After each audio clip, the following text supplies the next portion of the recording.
Hello students, मेरा नाम है साकेत मिश्रा और स्वागत है आप सभी का स्टूडेंट्स चॉइस पे। आज की इस वीडियो में आप अपने क्रैश कोर्स को आगे बढ़ाने वाले हैं, जो कि क्रैश कोर्स नहीं है बल्कि एक पूरा का पूरा कंप्लीट कोर्स होने वाला है क्लास 10th बोर्ड एग्जामिनेशंस के लिए, मैथ्स और साइंस और सोशल साइंस के लिए। तो आज की इस वीडियो में हम स्टार्ट करने वाले हैं, जो कि ऑलरेडी हम लास्ट वीडियो में स्टार्ट कर चुके हैं। That is going to be your quadratic equation, that is going to be your chapter number 4।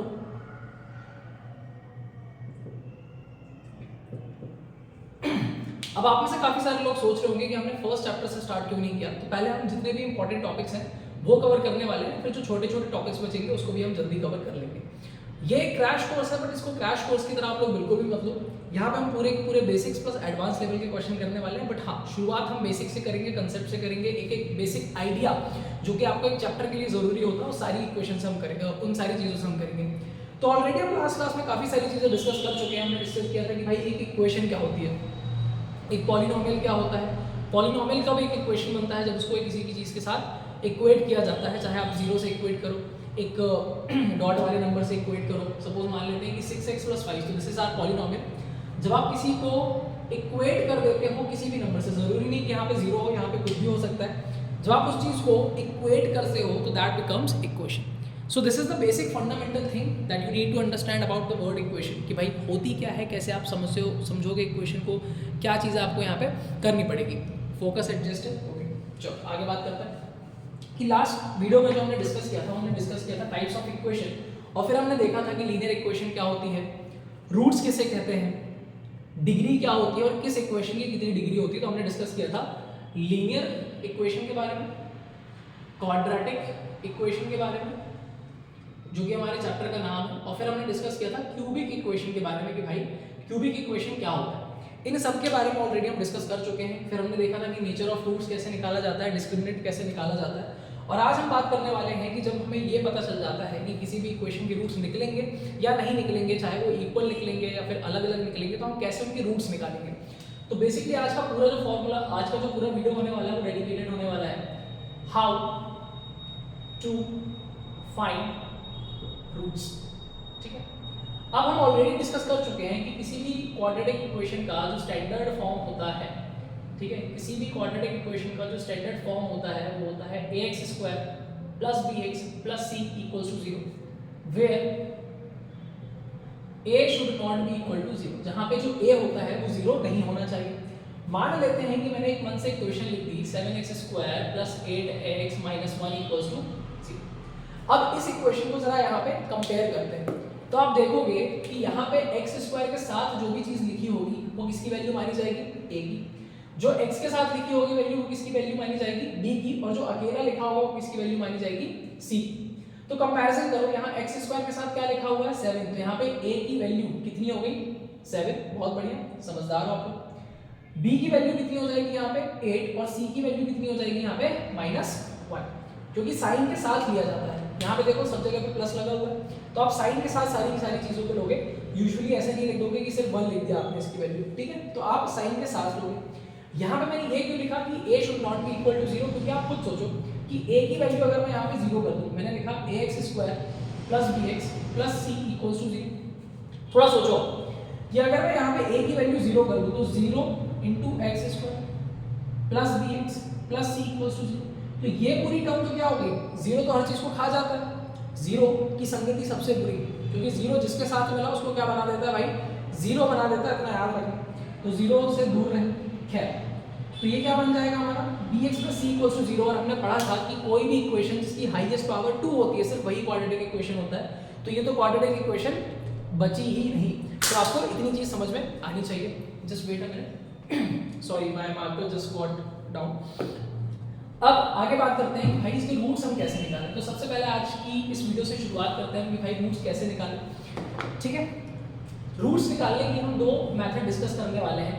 अभी जो मैं आपको बताने वाला हूं दैट इज मेथड नंबर 1, ठीक है, जिसको हम कहते हैं factorisation method, okay, that is known as factorisation method. इसको एक और नाम से भी जाना जाता है मिडिल टर्म स्प्लिट। उम्मीद करता हूं आपको राइटिंग समझ में आ रही होगी और दिखाई भी दे रही होगी। Just wait a minute and let me check into the camera. Okay, just wait a minute. Yep. Now this is good. Yep. Yep. अभी परफेक्ट है.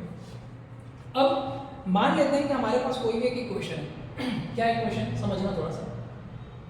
हम मान लेते हैं कि हमारे पास कोई भी एक इक्वेशन है जो कि है x square plus 6x plus 5 equal to 0. मैंने क्या बोला, अभी हम कौन सी मेथड डिस्कस करने वाले हैं. We are going to discuss factorisation method कि भाई फैक्टराइजेशन मेथड होती क्या है, आप इसको किस तरीके से करोगे. तो समझो, फैक्टराइजेशन मेथड जब मैं बोलूँगा रूट्स निकालने के लिए, तो रूट्स का मतलब ऑलरेडी मैं बता चुका हूँ, एक ऐसी वैल्यू निकालना जिसको अगर मैं यहाँ पे रख दूँ, क्वाड्रेटिक इक्वेशन के कितने रूट्स होते हैं, 2. तो रूट्स में हम एक ऐसी वैल्यू निकालेंगे जिसको अगर मैं इस x की प्लेस पर रख दूँ तो ये पूरी की पूरी इक्वेशन क्या हो जाएगी, 0. तो जब भी मैं बात करूंगा फैक्टराइजेशन मेथड की, तो भाई फैक्टराइजेशन मेथड में होगा क्या, समझना. हमें 2 नंबर पे फोकस करना है, ए के बीच वाले नंबर पे, इसलिए इसको कहते हैं मिडिल टर्म स्प्लिट, और इसको अभी हम तोड़ने वाले हैं. ठीक. और एक हमें फोकस करना है इस लास्ट वाले नंबर पे. अब बहुत ध्यान से सुनो, हमें इस लास्ट वाले नंबर को ऐसे 2 फैक्टर्स में ब्रेक करना है कि मल्टीप्लाई करने पे मेरा कौन सा नंबर आना चाहिए, लास्ट वाला नंबर आना चाहिए, और प्लस या माइनस करने पे मेरा बीच वाला नंबर आना चाहिए. मैं लिख देता हूं, जब आप मल्टीप्लाई करो तो कौन सा नंबर आए, लास्ट नंबर आना चाहिए, और जब आप प्लस या माइनस करो तो कौन सा नंबर आना चाहिए भाई, बीच वाला नंबर. तो this is going to be your trick. Trick नहीं, बेसिकली मेथड ही है, ट्रिक तो मैं नहीं कहूंगा इसको, कि प्लस या माइनस करो तो बीच वाला नंबर आए, और जब इसको मल्टीप्लाई करो तो कौन सा वाला नंबर आना चाहिए, लास्ट वाला नंबर आना चाहिए. तो भाई इतनी चीज़ें सबसे पहले तो आपको समझ के चलनी है. अगर आप इतना समझ गए तो आप खेल कर जाओगे. ठीक. अब समझो आगे की बात क्या है भाई, कितनी इंपॉर्टेंट है. अब आप कैसे करोगे इसको, आप सोचो कि 5 यहाँ पे लिखा हुआ और यहाँ पे 6 लिखा हुआ है. ऐसे कौन से 2 नंबर हैं जिनको मल्टीप्लाई करने पे 5 और प्लस करने पे 6 आता है. यहाँ पे क्या लगा हुआ है, प्लस, मतलब बीच वाला नंबर प्लस करके आना चाहिए. अभी धीरे धीरे सीख जाओगे आप. तो मैंने सोचा कि क्यों ना इसको मैं 5x और 1x में तोड़ूं. अभी x छोड़ो, मैंने इसको 5 और 1 में ब्रेक किया. अब यहाँ पे आप खुद सोचो कि 5 × 1 कितना होता है, 5, और 5 + 1 कितना होता है, 6. तो यहाँ पे क्या लगा दो, x लगा दो. अब इसको लिखूंगा किस तरीके से, मैं इसको लिखूंगा x² प्लस 6x को मैंने ब्रेक किया, 5x प्लस x. अब 1x लिखूं चाहे x लिखे रहने दूं, एक ही चीज होती है. चलो अभी लिख देता हूं 1x = प्लस 5 = 0. तो 1 को चाहो तो आप ओमिट भी कर सकते हो, हटा भी सकते हो, क्योंकि उसका लिखना ना लिखना एक ही बराबर होता है. अंडरस्टूड है कि वहां पे 1 लिखा हुआ है. स्प्लिट करने के बाद सेकंड स्टेप है कि आपको क्या लेना है, कॉमन लेना है. ठीक है, इनको याद नहीं रखना है, सिर्फ यहाँ समझते चलना है. शुरू के 2 टर्म्स और लास्ट के 2 टर्म्स से आप कुछ चीजें कॉमन निकालोगे. जब आप इन दोनों को ऑब्जर्व करते हो तो आप देखते हो कि यहाँ से क्या कॉमन आएगा, x. तो ये क्या हो जाएगा, x + 5. यहाँ से जब x कॉमन आ गया तो यहाँ पे क्या बचा, 2x थे, x². इसको मैं क्या लिख सकता हूँ, x × x. तो 1x बाहर चला गया, क्या बचा, 1x बचा. और यहाँ पे 5x था, जब 1x बाहर चला गया तो यहाँ पे क्या बचा, 5 बचा. अब प्लस यहां से क्या कॉमन आएगा, तो यहां से तो कुछ कॉमन दिख नहीं रहा, तो यहां से कॉमन निकालो 1. यहां से x 5. अब हमेशा याद रखना कि जब भी आप मिडिल टर्म स्प्लिट से कोई भी चीज फैक्टराइज करोगे तो ये वाला पोर्शन जो रहेगा और ये वाला पोर्शन जो रहेगा, ये हमेशा आपका क्या आना चाहिए, सेम आना चाहिए. अगर सेम नहीं आ रहा है तो समझ जाना कि क्वेश्चन में कोई ना कोई गड़बड़ी है. अरे भैया नहीं है क्वेश्चन में गड़बड़ी, हमने गलती करी है. तो आप समझ जाना कि क्या चीज हुई है. अब आगे डिस्कस करते हैं. जो चीज 2 बार आई है उसको एक बार लिख दो, यानी कि x + 5. अब बचा क्या, x + 1 इक्वल टू क्या, 0. इक्वल टू में 0 लगाना नहीं भूलना, दूसरी चीज तो होगी नहीं, तो अभी तो इक्वल टू 0 ही होगा. क्योंकि अगर आप इक्वल टू में 0 लगाना भूल गए तो भाई वो इक्वेशन ही नहीं कहलाएगी. ये क्या आए हैं, अभी रूट्स नहीं आए हैं. ठीक है, इतना खुश मत हो, ये रूट्स नहीं आए हैं, ये आए हैं हमारे फैक्टर्स. गुणनखंड इसको हम हिंदी में कहते हैं, अगर कोई हिंदी मीडियम का बच्चा इसको देख रहा हो तो उसके लिए भी फ्रूटफुल हो। अब इसके रूट्स यानी कि मूल निकालना है, हिंदी में इसको मूल कहते हैं। तो क्या होगा, x + 5 इस पूरी इक्वेशन को 0 के इक्वल पुट कर दो, इन फैक्टर्स को सॉरी। तो x + 5 बराबर 0, x + 1 बराबर 0, यहाँ से x की वैल्यू कितनी आ जाएगी -5, 5 उधर गया। जब कोई भी चीज ट्रांसपोज होती है, पक्षांतर कहते हैं इसको हिंदी में, तो साइन बदल जाते हैं, प्लस का माइनस, माइनस का प्लस, और इनटू का डिवीजन, डिवीजन का इनटू। और यहाँ पे x + 1 = 0 करोगे तो ये कितना आ जाएगा, x की वैल्यू -1, यानी कि आपके दो फैक्टर्स निकल के आए। आप एग्जाम में लिख के आओगे x = -1, सॉरी -5, -1 पहले लिखो, 5 पहले लिखो, मतलब -1 माइनस जो भी आपको लिखना है पहले लिखो, बाद में लिखो, उससे कोई फर्क नहीं पड़ता है, ठीक है, ये सही माना जाएगा। तो इतनी चीज़ आपको समझ के चलनी है। दिस इज अबाउट कि भैया आप फैक्टराइजेशन मेथड का यूज़ कैसे करने वाले हो, और बहुत इंपॉर्टेंट है क्योंकि काफ़ी सारे लोग इसमें मात खा जाते हैं। अब आगे डिस्कस करते हैं, ये तो एक क्वेश्चन हमने देखा, अब आगे एक और क्वेश्चन उठाते हैं और आप इसको समझें।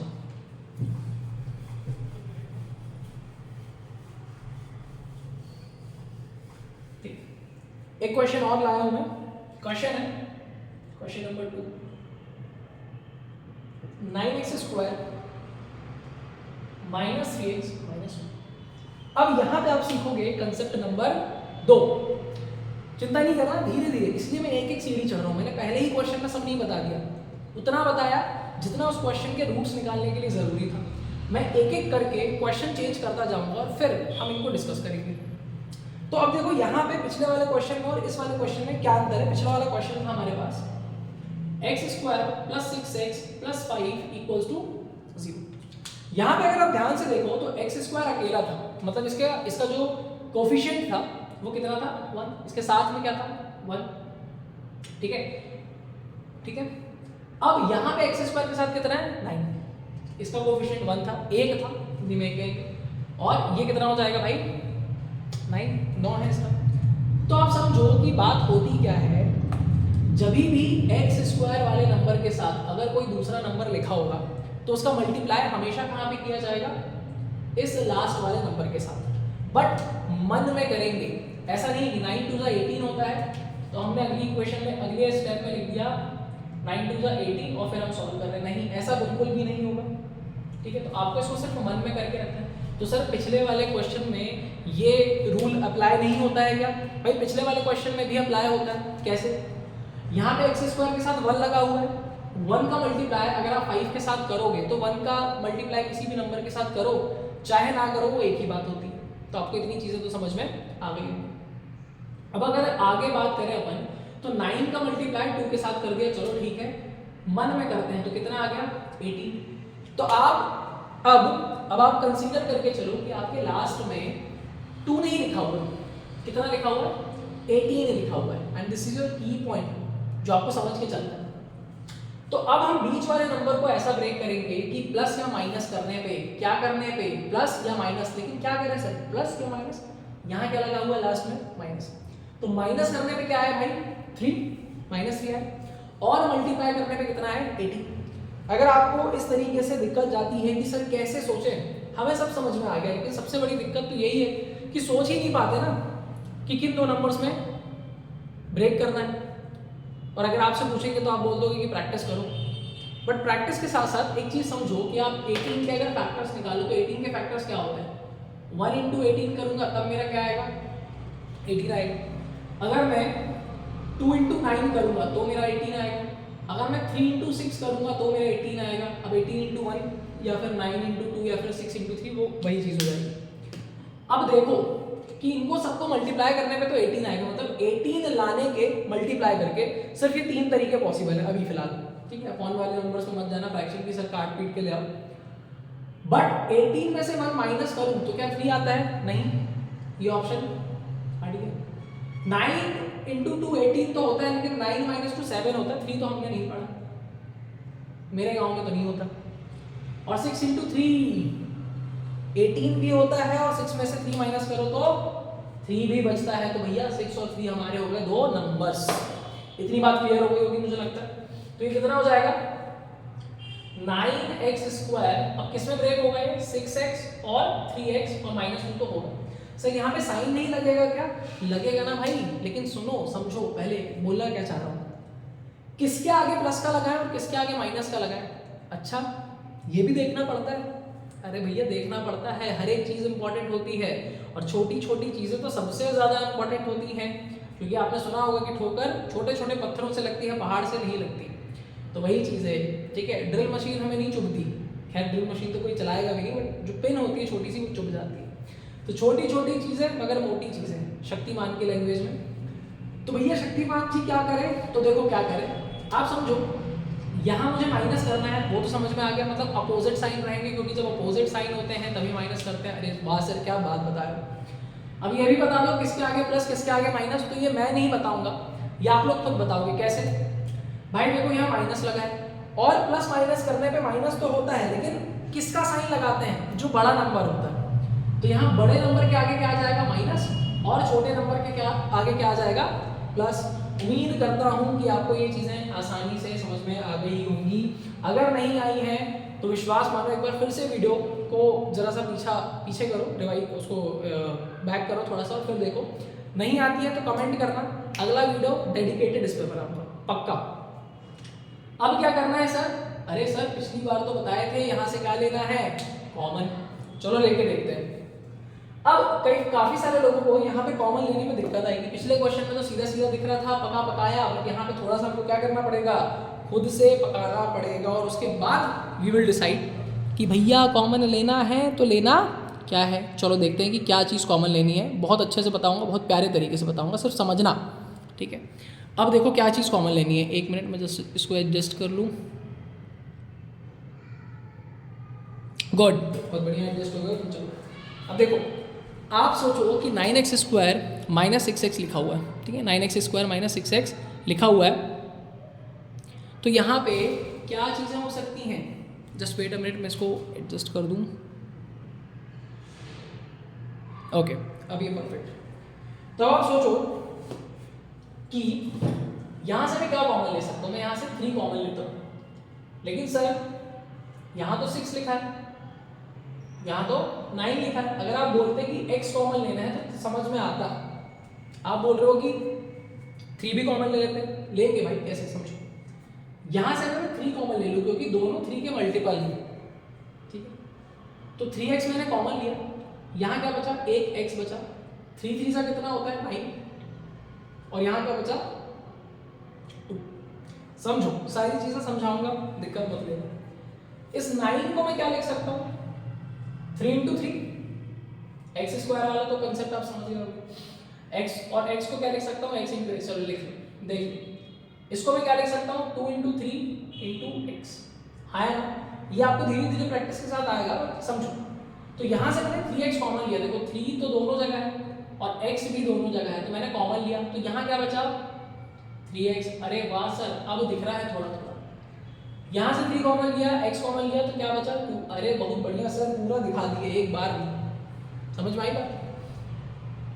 अब यहाँ से कॉमन लेते हैं तो प्लस, यहाँ से क्या कॉमन आएगा? सर कुछ नहीं है यहाँ से कॉमन, कुछ दिख रहा है क्या आपको? हाँ भाई, जब कॉमन नहीं आया तो क्या ले लो? 1 1 इज 1 a1। तो क्या बचेगा? 3x minus 2। और देख लो, थोड़ा सा दिमाग लगाया करो। मैंने क्या बोला था कि यहाँ और यहाँ सेम नंबर आने चाहिए। अगर आपके सेम नंबर नहीं आ रहे हैं तो एक चीज़ समझ जाना कि कुछ ना कुछ तो गड़बड़ करके आए। ऐसा नहीं क्वेश्चन को दोस्त बनते ना, भैया क्वेश्चन गलत है। कई लोग कहते हैं सर क्वेश्चन गलत है, ऐसा नहीं होता है। अब ये है 3x माइनस 2, तो इसको एक बार लिख दो।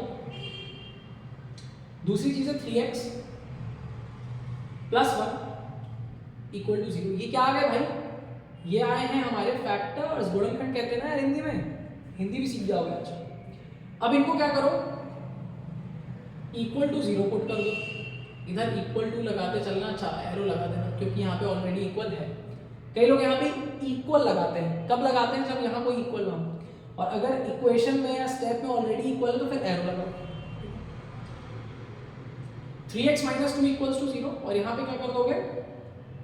3x plus 1 equals to 0। सबसे पहले काम करो, इस 2 को यहाँ लेके जाओ, तो ये माइनस में x की वैल्यू चाहिए, तो पहले इसको देखो, इसको नहीं। जो प्लस माइनस में होता है पहले उसको देखा जाता है। ये इधर आके 2 हो गया, बॉड मास नहीं है, ट्रांसपोज कर रहे हैं, क्या बोलो सर पहले मल्टीप्लाई वाले को करो।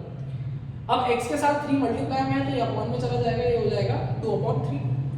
ये कितना हो जाएगा 3x इक्वल्स टू -1, ये उधर जाएगा और x की वैल्यू कितनी हो जाएगी -1/3। तो आप बोलोगे सर x की ना दो वैल्यू आ रही है, एक आ रही है 2/3 और एक आ रही है -1/3।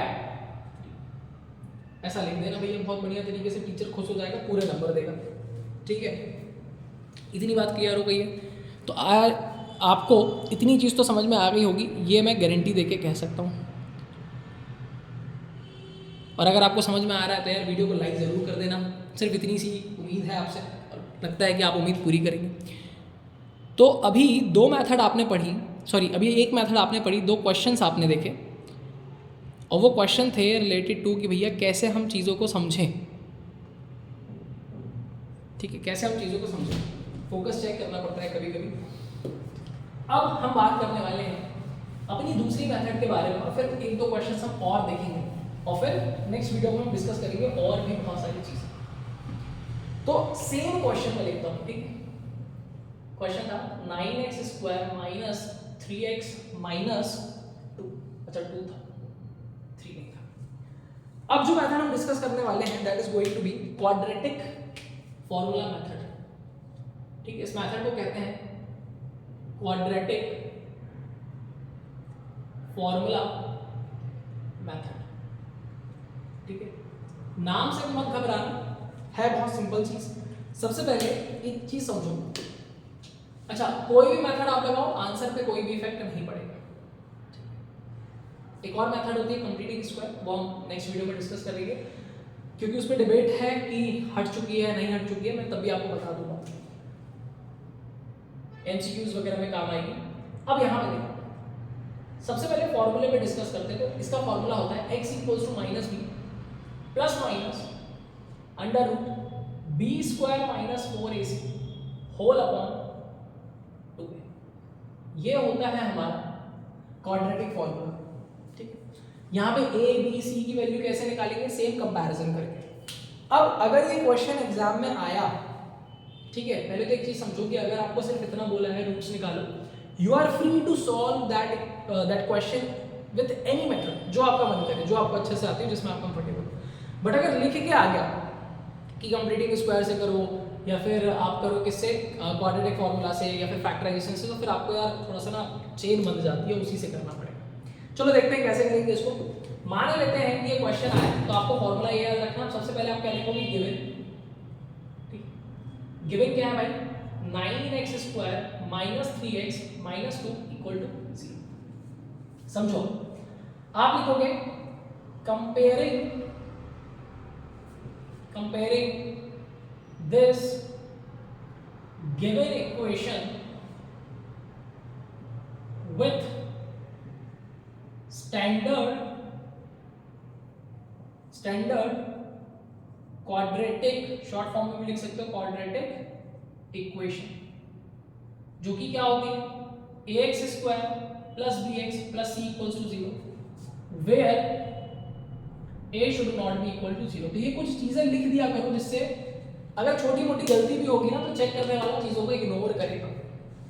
आगे देखो, तो आप जब कंपेयर करोगे तो a की वैल्यू कितनी आ जाएगी, जो x² के साथ होता है वो a होता है, तो a की वैल्यू कितनी होगी 9, b की वैल्यू कितनी हो जाएगी -3, c की वैल्यू कितनी हो जाएगी -। तो यहाँ तक आपको चीजें समझ में आ गई। अब आगे बात करते हैं, फॉर्मूला लगाते हैं। तो आप लिखोगे फ्रॉम क्वाड्रेटिक फॉर्मूला। ठीक है, ट्राई करना कि वहां काटा पीटी ना हो, यहां तो मैं रफ कर सकता हूं, आप नहीं कर पाओगे। क्वाड्रेटिक फॉर्मूला अगर आप चाहो तो दूसरे पेन से लिख सकते हो, अगर आपके मीडियम में अलाउड हो, वैसे अलाउड ही होता है। तो आपने लिखा b² x equals to -b plus minus b² - 4ac whole upon 2। चाहो तो उसको ब्रैकेट के अंदर बंद कर सकते हैं।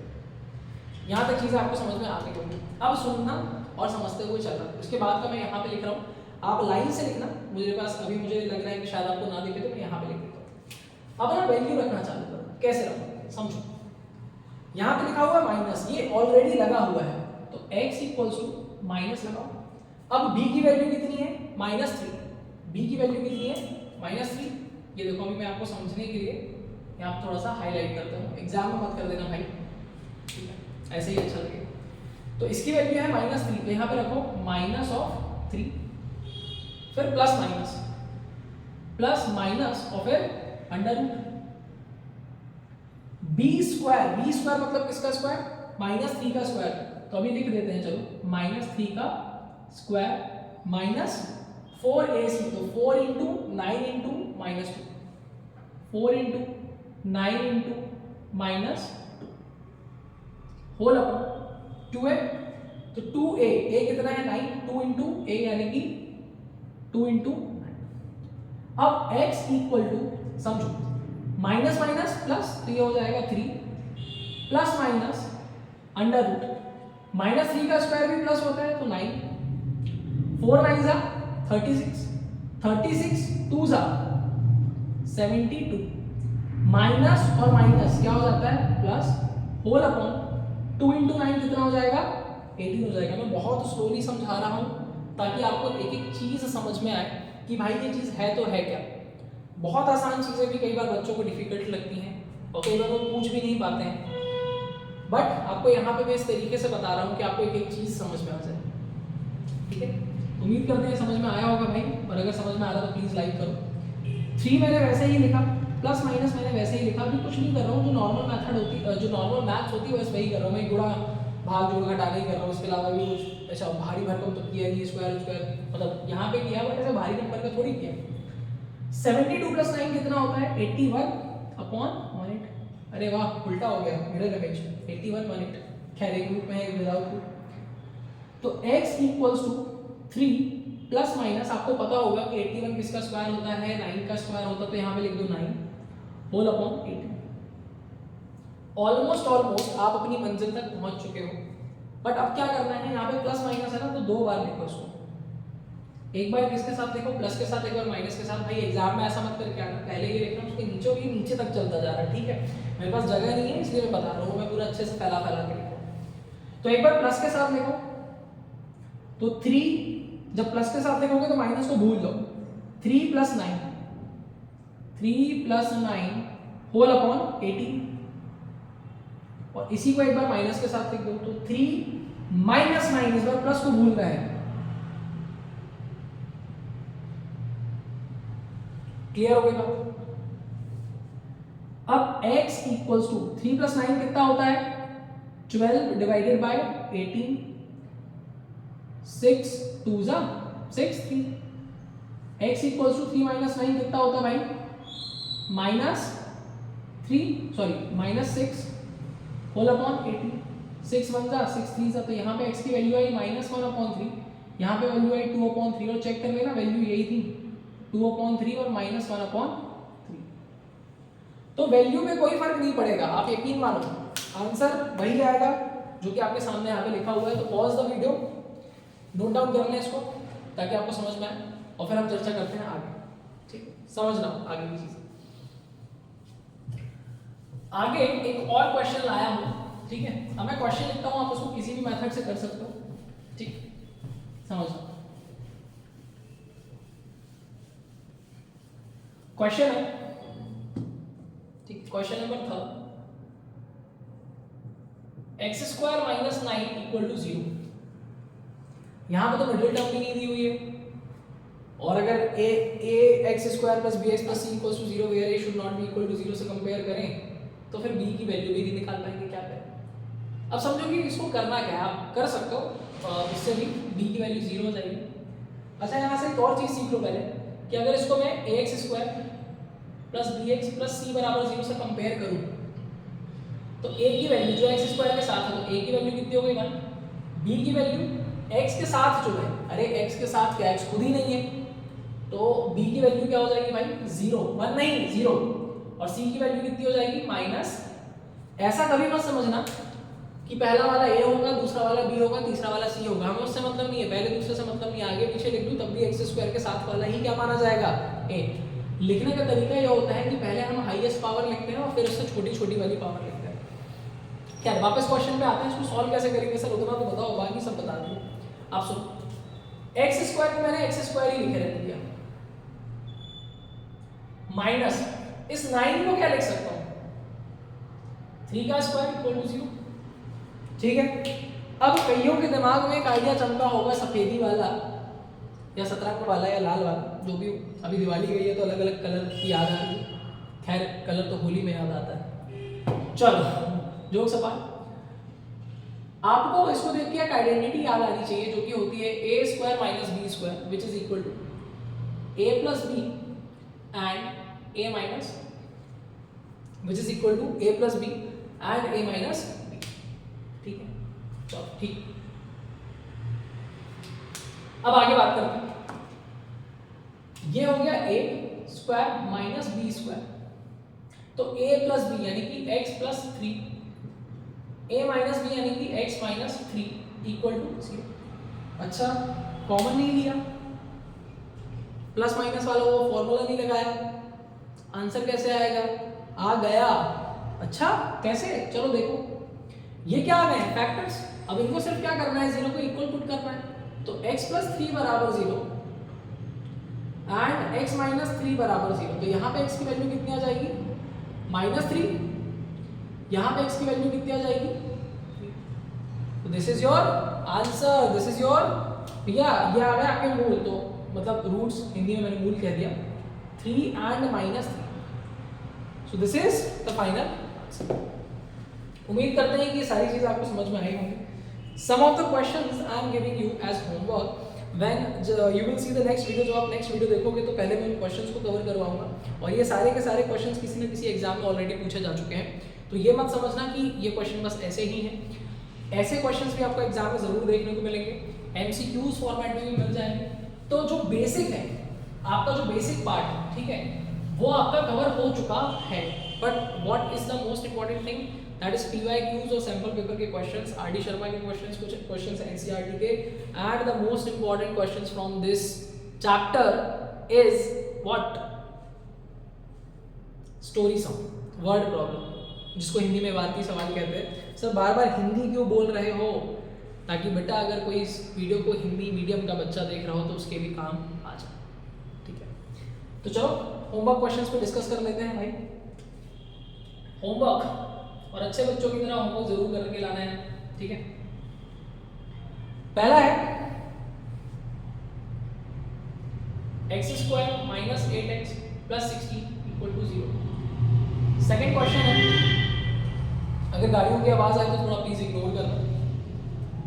3√5 x square plus 25x minus 10√5, हाँ 10√5 equal to 0।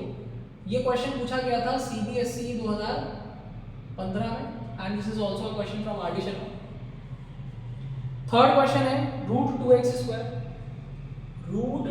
Square minus 3x plus minus 2√2। ठीक है, तो ये 3 क्वेश्चन है और एक क्वेश्चन आपको कल कराऊंगा, ठीक है। तो अगर आपने पुराना वीडियो नहीं देखा तो एक बार उसको भी जाके देख लेना, क्योंकि देखो सीढ़ी धीरे धीरे चढ़ो तो ज़्यादा फायदा होता है, 2-3 कदम पे चढ़ोगे तो यार गिरने के चांसेस होते हैं। तो हो सकता है कि आपको कुछ चीज़ें ना समझ में आई हो अगर आपने पुराना वीडियो नहीं देखा, but one thing is for sure, अगर आपने पुराना वीडियो देखा तो ये वीडियो आपको ज़रूर पसंद आया होगा। अपने व्हाट्सएप पे फैमिली फ्रेंड्स को शेयर करें, ऑब्वियसली पापा फूफा लोगों को नहीं करना, बुआ लोगों को, नहीं तो गालियाँ भी पड़ सकती हैं, मार भी पड़ सकती है, डंडे भी पड़ सकते हैं, 11 के गिरने भी पड़ सकते हैं, डंडे से ज़्यादा असर करते हैं। तो फ्रेंड्स को शेयर करो, ठीक है, अपने कोचिंग ग्रुप पे, अपने फ्रेंड सर्कल पे, अपने स्कूल ग्रुप पे, अपने जूनियर्स वगैरह को भी शेयर कर सकते हो, उनको भी काम आएगा 9th वगैरह में भी फैक्टर्स कैसे निकालते हैं। और बाकी हम डिस्कस करेंगे नेक्स्ट वीडियो में। तो till then take care, goodbye. और अगर अभी तक आपने हमारे चैनल को सब्सक्राइब नहीं किया तो प्लीज़ सब्सक्राइब करो, वीडियो को लाइक करो, कमेंट भी ज़रूर करना, बताना आपको कैसा लग रहा है, कुछ फीडबैक अगर आप देना चाहते हो तो तहे दिल से वेलकम रहेगा। और आप हमको इंस्टाग्राम पे भी फॉलो कर सकते हो, इंस्टाग्राम का लिंक डिस्क्रिप्शन में। Thank you so much for watching this video. अपनी तैयारी बढ़िया तरीके से कीजिए, माँ बाप की रिस्पेक्ट कीजिए। Take care, goodbye, see you. Thank you for watching this video.